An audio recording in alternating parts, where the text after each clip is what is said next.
Hello, race fans, and welcome to Disc Golf Daily. It is Friday, June 7th. Stay tuned after the news for a discussion about crowd size, and yes, it matters. We are the podcast that gets you caught up with disc golf news and growth in about 10 minutes. Make sure to share this podcast with a friend.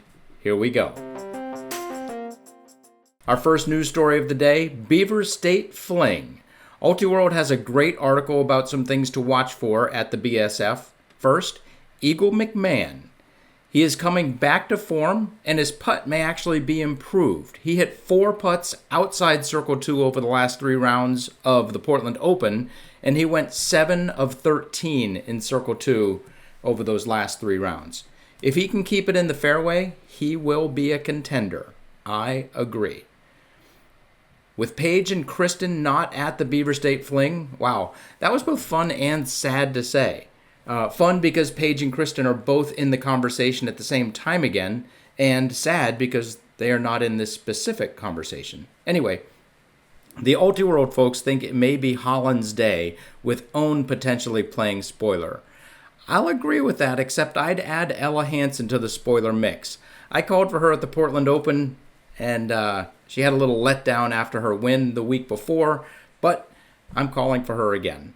She's on the West Coast, she's near home, she's going to do good. On the men's side, they talk about a bunch of people who are playing hot or might be about to. Isaac and Ezra, Nicholas, Presnell, but this weekend is about getting back to basics on one of the most beautiful courses in the game. Gannon, Calvin, Ricky. Big controlled drives, consistent putts, and momentum. Done. Their fourth thing to watch is crowd size, with them wondering if there will be big crowds to continue the West Coast swing. We've had big crowds at OTB and at Portland. We will talk about that more after the break. The short answer, don't count on it. 2 events within an hour of each other on back-to-back weekends is going to be tough on attendance. Having said that, wow, listen to this. The TDs did do a great job on the second feature card, which has Nate Doss, Paul Ulibarri, Paul McBeth, and Ricky Wysocki.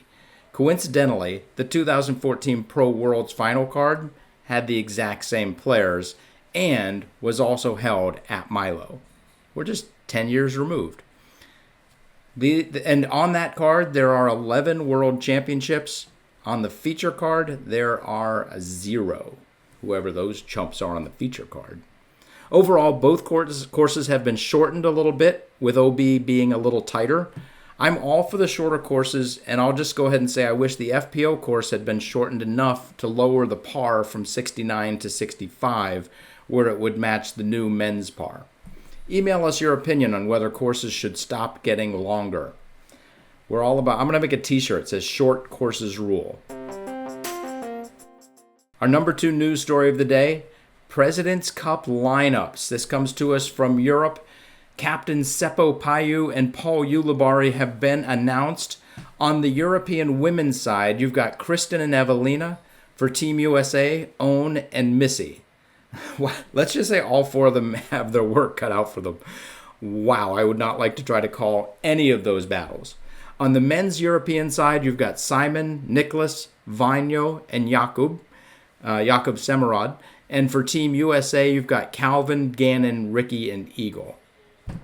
Okay, if Vainio and Jakub step up and play their A games, we could have a great match. Otherwise, there is just no drop-off in the abilities on Team USA. I expect Team USA will take it down for the 16th time in a row or whatever it is. Thank you to the Europeans for hosting this wonderful event. It is always fun to watch, and it's actually getting more and more fun to watch. I expect they didn't think it would take 16, 20 years for Team Europe to finally get their first win, but it's going to be fun if and when it ever happens.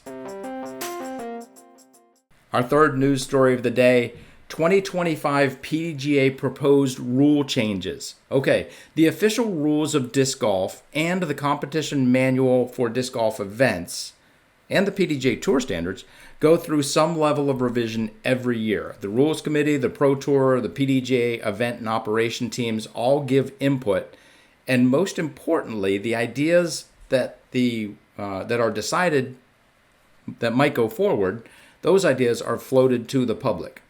We then get to comment on the changes before the rules go into effect. And the public has saved the PDGA from making several bad decisions. Let's see what might be in store for 2025. The big one? Timeouts. Wow, I did not see this potential solution coming. I've heard of lots of ways to resolve the slow play issue, but timeouts in disc golf? Okay, let's see what they are talking about before we just go. All right, here's what they're talking about. Players get 30 seconds to make their throw after being given a reasonable amount of time to get to their lie. No change there.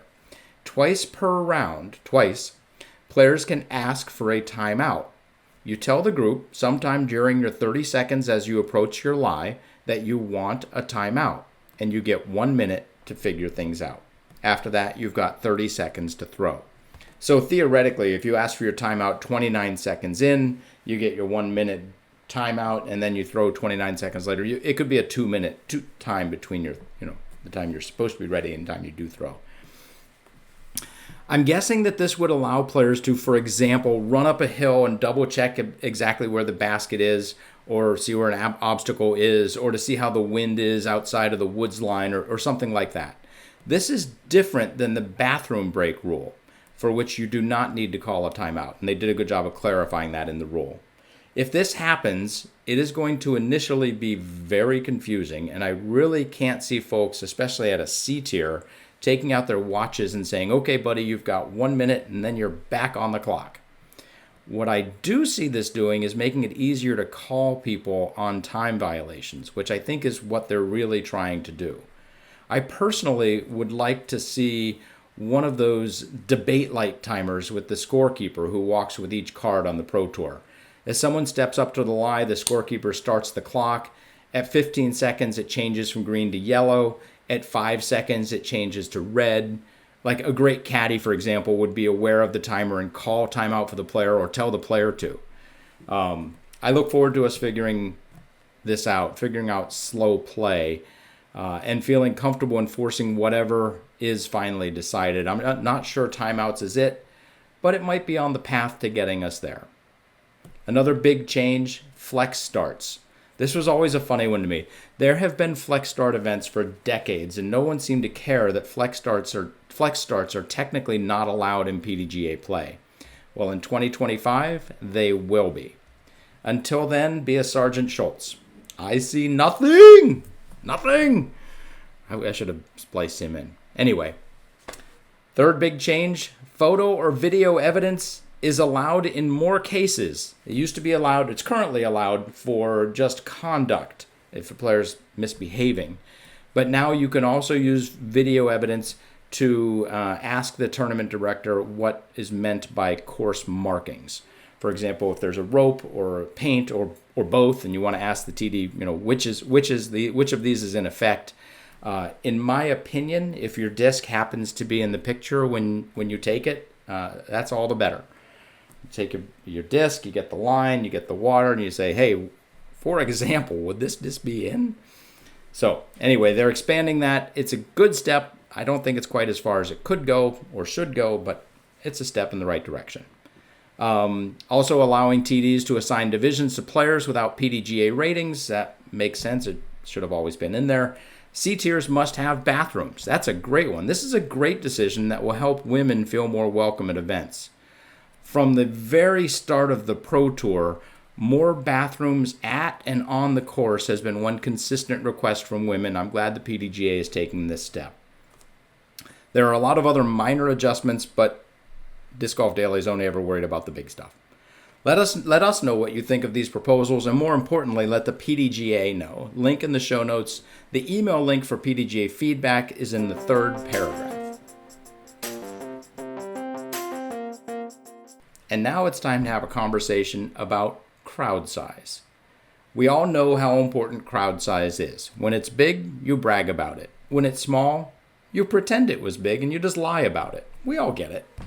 But at Disc Golf Daily, we call it like we see it. If we started the season at chess.com with an average round, if I started at chess.com with an average round, we'd be all set with an average crowd. And if I was the DGPT, I would want that to be the minimum number of spectators we see all year. I want to grow and grow and grow. Then the Pro Tour, if that's our goal, then the Pro Tour has had some pretty low numbers this year. Waco had a good showing. Austin was okay. But then 3 of the next 4 events had fairly low attendance. Texas State's, Jonesboro, and DDO all had smaller crowds, and it was noticeable. Even the PDGA Major Champions Cup crowd was underwhelming. One of the issues there is cannibalizing, where you've got, I think we had 4 events in Texas, and it is just tough to go, to ask spectators to go to every single one of those events. So that's an issue. But then we got to the West Coast. OTB always has great crowds. Portland had great crowds. I would not expect the Beaver State Fling to do quite as well. With it being so close to Portland and it being a little tougher to watch, but with Nate Dawson friends on that Chase feature card, who knows? Maybe we'll get some good numbers on Friday and only grow from there. However, after the Beaver State Fling, the sky's the limit. And I expect crowd size to grow the rest of the season all the way through the end of the season. We've got the Preserve and Des Moines. They are hotbeds for disc golf, and we will have great crowds there. Ledgestone, Idlewild, D-Glow, they've all been on the tour long enough time to have strong followings, and I would fully expect very good crowds. GMC will likely see a pretty big drop-off from the Pro Worlds crowd of last year, but I expect we'll put on a great show and have a decent crowd like usual. MVP and Maple are always packed. Actually, if you want to go to that one, you should reserve your tickets now, as many levels are already sold out. So I'm not too worried about the number of spectators. I believe we are through the low point, and I don't just mean this season, I mean forever. From this point forward, I fully expect the number of people that watch disc golf in person and online will only grow. The pandemic discers that are going to play and watch less have already done so. The rest of us are here for the long run, and the Pro Tour is only going to be a bigger and bigger aspect of the disc golf world. Yes, crowd size matters, and yes, it was smaller earlier in the season than we would have liked. That storm has been weathered. We are into the second half of the season at mostly well-established events after BSF. I expect the crowds will be respectable and large once again. Having said all that, I do actually have concerns about Nevins. It is not a great place to watch disc golf. It is an exciting course, and the Pro Tour and the local organizers have done a great job making it an elite level track. I want to know what they're doing to make it even more spectator friendly. It is doubly tough because we talked about the cannibalization of BSF and Portland and Texas events.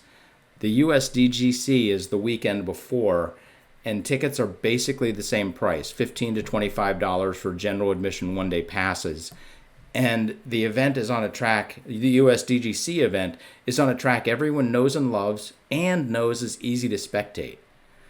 The Pro Tour has an uphill battle to compete in the USDGC's backyard, much like the Beaver State Fling is trying to do this weekend when compared to the Portland Open. Here's hoping to make some exciting announcements in the coming months to get people excited to attend disc golf's richest and most exclusive tournament. That does it for us today. Let us know if you have any thoughts, news, or opinions. Email us at discgolfdaily@aol.com. Have fun, throw 'em straight, and hit the thin gap.